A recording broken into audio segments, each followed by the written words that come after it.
Kerala media അക്കാദമിയും PRDയും Kerala പത്രപ്രവർത്തക യൂണിയനും ചേർന്ന് സംഘടിപ്പിക്കുന്ന കേരള മീഡിയ കോൺക്ലേവ് അന്താരാഷ്ട്ര മാധ്യമോത്സവത്തിന് ആവേശകരമായ തുടക്കം.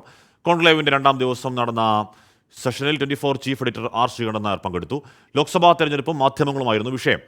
ദേശീയ അന്തർദേശീയ മാധ്യമപ്രവർത്തകർ പങ്കെടുക്കുന്ന ചർച്ചകളും സംവാദങ്ങളും പരിപാടിയുടെ ഭാഗമായി നടന്നു. 3 ദിവസങ്ങളിലായി കാക്കനാട്ടെ അക്കാദമി ആസ്ഥാനം മന്ദിരത്തിലാണ് പരിപാടികൾ നടക്കുന്നത്. ശരിക്കും തെരഞ്ഞെടുപ്പ് നമ്മുടെ രാജ്യത്ത് ഒരു ഉത്സവമാണ് എന്ന കാര്യത്തിൽ രണ്ട് പക്ഷം ഉണ്ടാകില്ല. അത് തീർച്ചയായിട്ടും ഈ ചാനലുകൾക്കും മാധ്യമങ്ങൾക്കും ഒക്കെ തന്നെ ഒരു വലിയ ഉത്സവം തന്നെയാണ്. ഈ ഉത്സവകാലത്ത് പല ഗുണങ്ങളും ദോഷങ്ങളും ഒക്കെ തന്നെ ഈ മാധ്യമങ്ങൾക്കുണ്ടാകും എന്നുള്ളത് എൻ്റെ അനുഭവത്തിലൂടെ ഞാൻ മനസ്സിലാക്കുന്നു.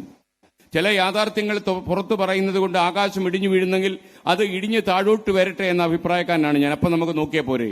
ദേശീയ അന്തർദേശീയ ഇമ്പാക്റ്റുകൾ പരിശോധിക്കുന്ന വാർത്തകൾ ഈ തെരഞ്ഞെടുപ്പ് കാലത്തുണ്ടാകും. മാത്രമല്ല, കേരളത്തിൽ സ്ഥാനാർത്ഥികൾ തമ്മിൽ വാശിയേറിയ കരുത്തൻ പോരാട്ടത്തിലേക്ക് കടക്കുമ്പോൾ ഈ നാട്ടിലെ വാർത്താ ചാനലുകളുടെ പോരാട്ടവും ചില്ലറയായിരിക്കില്ല, കനത്ത പോരാട്ടമായിരിക്കും.